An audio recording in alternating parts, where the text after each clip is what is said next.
ಕುಂದಗೋಳ ತಾಲೂಕಿನಲ್ಲಿ ಇಂದು ಸ್ವಾತಂತ್ರ್ಯ ದಿನಾಚರಣೆಯ ಅಂಗವಾಗಿ ಎಲ್ಲಾ ಸಮಸ್ತ ಜನರು ಮತ್ತು ತಾಲೂಕಿನ ಶಾಸಕರಾದಂಥ ಎನ್ಆರ್ ಪಾಟೀಲ್ ತಾಲೂಕಿನ ಶಾಸಕರು ಭಾಗವಹಿಸಿ ಧ್ವಜಾರೋಹಣ ಕಾರ್ಯಕ್ರಮವನ್ನು ಯಶಸ್ವಿಗೊಳಿಸುವುದರ ಮೂಲಕ ವ್ಯಸನಮುಕ್ತ ರಾಷ್ಟ್ರದ ಒಂದು ಹೆಜ್ಜೆಯನ್ನು ಇಟ್ಟಿರುವ ಸಂಗತಿ ರಾಜ್ಯದ ಜನರಿಗೆ ತಂಬಾಕು ಇನ್ನಿತರೆ ನಶೆ ಪದಾರ್ಥಗಳನ್ನು ತೆಗೆದುಕೊಳ್ಳುವುದಿಲ್ಲ ಎಂಬ ಪ್ರಮಾಣವನ್ನು ತಾಲೂಕಿನ ಶಾಸಕರು ಮತ್ತು ಅಧಿಕಾರಿಗಳು ನೆರವೇರಿಸಿದರು. ಶಾಸಕರಾದ ಎನ್ಆರ್ ಪಾಟೀಲ್ ಶಾಸಕರು ಅಂಗವಿಕಲ ಮಕ್ಕಳಿಗೆ ವಿದ್ಯಾಭ್ಯಾಸಕ್ಕಾಗಿ ಕುಳಿತುಕೊಳ್ಳುವ ಚೇರ್ ಮತ್ತು ರೀಡಿಂಗ್ ಟೇಬಲ್ ವಿತರಣಾ ಕಾರ್ಯಕ್ರಮವನ್ನು ಈ ಸ್ವಾತಂತ್ರ್ಯ ದಿನಾಚರಣೆ ಅಂಗವಾಗಿ ಅವರ ವಿದ್ಯಾಭ್ಯಾಸಕ್ಕಾಗಿ ಶಾಸಕರು ಬೆಂಬಲಿಸಿದರು. ಕಾರ್ಯಕ್ರಮದಲ್ಲಿ ಹಲವಾರು ಗಣ್ಯ ವ್ಯಕ್ತಿಗಳು ಇನ್ನಿತರೆ ಎಲ್ಲಾ ಸದಸ್ಯರುಗಳು ಸೇರಿ ಈ ಕಾರ್ಯಕ್ರಮವನ್ನು ಯಶಸ್ವಿಗೊಳಿಸಿದರು. ವರದಿಗಾರರು ನಿಂಗಪ್ಪ ಮ್ಯಾಗೇರಿ.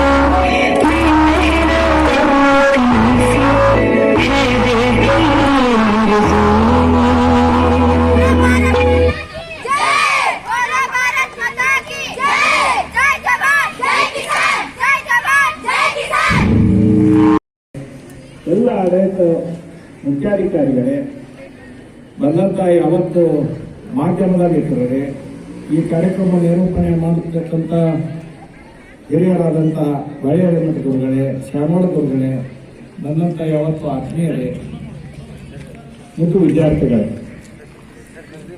ಸ್ವಾತಂತ್ರ್ಯ ದಿನ ವಿಶೇಷವಾಗಿ ಬಹಳಷ್ಟು ತ್ಯಾಗ ಬಲಿದಾನ ಹೋರಾಟ ಮಾಡಿ ಇದನ್ನು ಪಡ್ಕೊಂಡು ಬಂದದ್ದು. ಇದನ್ನು ಸಂಭ್ರಮಾಚರಣೆನೂ ಮಾಡಬೇಕು ಮತ್ತು ಅದಕ್ಕೆ ದುಡಿದಂಥ ಮಹನೀಯರಿಗೆ ಗೌರವ ಸಲ್ಲಿಸಬೇಕನ್ನುವಂಥ ಈ ಒಂದು ಶುಭ ದಿನ. ಇವತ್ತಿನ ದಿನ ನಾವು ನೋಡ್ತೇವೆ ದೇಶಾದ್ಯಂತ ಎಷ್ಟೊಂದು ಅದ್ದೂರಿಯಾಗಿ ಈ ಕಾರ್ಯಕ್ರಮವನ್ನು ನೆರವೇರಿಸ್ತಾರಂದ್ರೆ, ಬೆಳಿಗ್ಗೆನೇ ಎದ್ದು ಎಲ್ಲರೂ ನಿನ್ನೆ ಮನೆಯಿಂದ ಹರ್ ಘರ್ ತಿರಂಗ ಅನ್ನುವಂಥ ಒಂದು ಸ್ಲೋಗನ್ ಒಳಗೆ ಎಲ್ಲ ಮನೆಗಳ ಮೇಲೆ ತಿರಂಗ ಧ್ವಜಗಳನ್ನು ನೆಲೆಸಿ ಸಂಭ್ರಮ ಆಚರಣೆ ಮಾಡೋದು ಇದೊಂದು ದೊಡ್ಡ ಹಬ್ಬವಾಗಿ ಇವತ್ತಿನ ದಿನ ಏರ್ಪಟ್ಟಿದೆ. ಅಸಹಕಾರ ನಾಗರಿಕ ಸಹಕಾರ ಕ್ವಿಟ್ ಇಂಡಿಯಾ ಚಳವಳಿ ಮೂಲಕ ನಾವು ಹೋರಾಟ ಮಾಡಿ ಈ ಒಂದು ಸ್ವಾತಂತ್ರ್ಯೋತ್ಸವ ಪಡೆದುಕೊಂಡಿದ್ದೇವೆ. ಈ ಸ್ವಾತಂತ್ರ್ಯೋತ್ಸವ ಬರೀ ಪಡೆದದ್ದಕ್ಕಷ್ಟೇ ಅಲ್ಲ, ಇಷ್ಟೊಂದು ಪಡೆದ ಮೇಲೆ ಇವತ್ತಿನ ದಿನ ಜಗತ್ತಿನೊಳಗ ಅತಿ ಎತ್ತರಕ್ಕೆ ಭಾರತ ಬಂದು ನಿಂತಿದೆ. ಬಹಳಷ್ಟು ಜನ ಮೊದಲಿಗೆ ಹೇಳ್ತಿದೆ ಭಾರತದ ಬಡತನ ಹಂಗೆ ಆವಾಡಿಗರ ದೇಶ ಅಂತ ಹೇಳ್ಕೊಂತ ಇದ್ದವರು ಇವತ್ತಿನ ದಿನ ಭಾರತಕ್ಕೆ ಕೆಂಪು ಹಾಸಿಗೆಯನ್ನು ಹಾಸಿ ಎಲ್ಲರನ್ನೂ ಸ್ವಾಗತ ಮಾಡಿ ಭಾರತ ಒಂದು ಶಕ್ತಿಶಾಲಿ ರಾಷ್ಟ್ರ ಅನ್ನೋದನ್ನ ಇವತ್ತಿನ ದಿನ ತೋರಿಸಿಕೊಡ್ತೀವಿ. ಹೀಗಾಗಿ ಭಾರತೀಯರ ಹೆಮ್ಮೆಯ ದಿನ ಕೂಡ ಇವತ್ತಿನ ದಿನ ಇದೆ ಅಂತ ನಾವು ಭಾವಿಸ್ತೇವೆ. ಅದಷ್ಟೇ ಅಲ್ಲ, ರಾಷ್ಟ್ರದ ಪ್ರಗತಿ, ಸಾಮರಸ್ಯ, ಜವಾಬ್ದಾರಿ, ಪ್ರಜ್ಞೆ ಉತ್ತೇಜಿಸುವಂತ ಕೆಲಸ ಇದರ ಮೂಲಕ ಆಕ್ಕತ್ತೆ ಅನ್ನುವಂಥದ್ದು ಮತ್ತು ಎಲ್ಲರಲ್ಲೂ ಸಮಾನತೆ, ನ್ಯಾಯ, ಭಾತೃತ್ವ ತತ್ವಗಳನ್ನು ಅಳವಡಿಸಿಕೊಳ್ಳುವುದು ಇವತ್ತಿನ ದಿನ ಬಹಳ ಮುಖ್ಯವಾದ ಒಂದು ಉದ್ದೇಶ.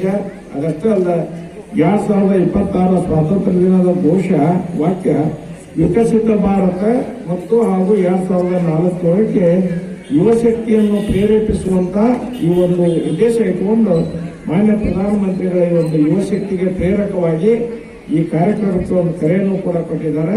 ಇಂಥ ಒಂದು ಕಾರ್ಯಕ್ರಮ ಅದ್ದೂರಿಯಾಗಿ ಇವತ್ತಿನ ದಿನ ಇಡೀ ವಿಶ್ವವೇ ತಿರುಗಿ ನೋಡುವಂಗ ನಾವು ಇದನ್ನ ಆಚರಿಸ್ತಾ ಇದ್ದೇವೆ. ಅದು ಕೂಡ ನಮಗೆ ಭಾರತೀಯರಿಗೆ ಹೆಮ್ಮೆಯ ವಿಷಯ ಅನ್ನುವಂತ ಮಾತನ್ನು ಹೇಳಿ, ಸಮಾಜ ನನಗೇನೇ ನೀಡಿದೆ ಅನ್ನೋದಕ್ಕಿಂತ ಮೊದಲು ನಾನು ಸಮಾಜಕ್ಕಾಗಿ, ದೇಶಕ್ಕಾಗಿ ಏನು ಕೊಟ್ಟಿದ್ದೇನೆ ಅನ್ನುವಂತ ಏನು ನಮ್ಮ ನಾನುಡಿ ಅದ, ಅದನ್ನು ನಾವು ನಮ್ಮ ಜೀವನದೊಳಗೆ ಅಳವಡಿಸಿಕೊಂಡು ಈ ಒಂದು ಸ್ವಾತಂತ್ರ್ಯ ದಿನವನ್ನ ಬಹಳ ಅಚ್ಚುಕಟ್ಟಾಗಿ ಮತ್ತು ಗೌರವಯುತವಾಗಿ ನಾವು ಮಾಡಿ ನಮ್ಮ ದೇಶಕ್ಕೆ ಎಲ್ಲ ನಾಗರಿಕರಿಗೆ ಹೆಮ್ಮೆ ತರುವಂತಹ ವಿಷಯ ನಾವೆಲ್ಲ ಕೂಡಿ ಮಾಡೋಣ ಅನ್ನುವಂಥ ಮಾತನ್ನು ಹೇಳಿ, ಮತ್ತೊಮ್ಮೆ ಸ್ವಾತಂತ್ರ್ಯೋತ್ಸವ ಶುಭಾಶಯಗಳನ್ನು ಎಲ್ಲರಿಗೂ ಹೇಳಿ ಈ ಕಾರ್ಯಕ್ರಮ ಅಚ್ಚುಕಟ್ಟಾಗಿ ನೆರವೇರಿದೆ ಅನ್ನುವಂಥ ಮಾತನ್ನು ಹೇಳಿ ತಮಗೆಲ್ಲರೂ ವಂದಿಸಿ ನನ್ನ ಮಾತು ಮುಗಿಸ್ತೇನೆ. ಜೈ ಹಿಂದ್, ಜೈ ಕರ್ನಾಟಕ. ತಮ್ಮ ಅನಿಸಿಕೆ ಏನ್ರಿ?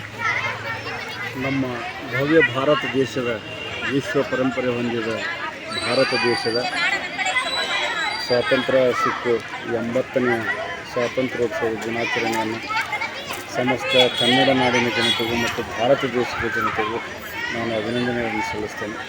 ಇವತ್ತು 1947ರಲ್ಲಿ ನಮಗೆ ಸ್ವಾತಂತ್ರ್ಯ ಸಿಕ್ಕಿದ್ದು, ಅಲ್ಲಿಂದ ಇಲ್ಲಿವರೆಗೂ ಕೂಡ ನಾವು 80ನೇ ಸ್ವಾತಂತ್ರ್ಯೋತ್ಸವ ದಿನಾಚರಣೆಯನ್ನು ಆಚರಿಸುತ್ತಾ ಬಂದಿದ್ದು. ನಾಡಿನ ಸಮಸ್ತ ಸರ್ವ ಜಾತಿಯ ಜನಾಂಗದವರಿಗೂ ಕೂಡ ಸಮಸ್ತ ಜನತೆಗೂ ಕೂಡ ನಾನು ಈ 80ನೇ ಸ್ವಾತಂತ್ರ್ಯೋತ್ಸವದ ದಿನಾಚರಣೆಯ ಹೃತ್ಪೂರ್ವಕವಾದ ಅಭಿನಂದನೆಗಳನ್ನು ಸಲ್ಲಿಸ್ತೇನೆ. ನಮ್ಮ ನೆಚ್ಚಿನ ಭಾರತ ದೇಶದ ಪ್ರಧಾನಮಂತ್ರಿಗಳಿಗೂ, ನಮ್ಮ ಕರ್ನಾಟಕ ರಾಜ್ಯದ ಮುಖ್ಯಮಂತ್ರಿಗಳಾದ ಸನ್ಮಾನ್ಯ ಡಿ.ಕೆ. ಶಿವಕುಮಾರ್ ಸಾಹೇಬರಿಗೂ, ಎಲ್ಲ ಸಚಿವ ಸಂಪುಟದ ಸಹೋದ್ಯೋಗಿಗಳಿಗೂ ಹಾಗೂ ಎಲ್ಲ ಹಿರಿಯ ಸ್ವಾತಂತ್ರ್ಯ ಹೋರಾಟಗಾರರಿಗೂ ಹಾಗೂ ಸಮಸ್ತ ಎಲ್ಲ ದೇಶದ ಜನತೆಗೂ ಕೂಡ ನಾನು ಅಭಿನಂದನೆಗಳನ್ನು ಸಲ್ಲಿಸ್ತೇನೆ. ತಮ್ಮ ಹೆಸರು ಏನು ರೀ? ಗಂಗಾಧರ ಎಸ್ ಪಾಣಿಗಟ್ಟಿ ಅಂತೇಳಿ ಧಾರವಾಡ ಜಿಲ್ಲಾ ಉಪಾಧ್ಯಕ್ಷನಾಗಿ ಕಾಂಗ್ರೆಸ್ ಪಕ್ಷದಲ್ಲಿ ಕೆಲಸ ಮಾಡ್ತೀನಿ. Thank you sir. ವೆಲ್ಕಮ್.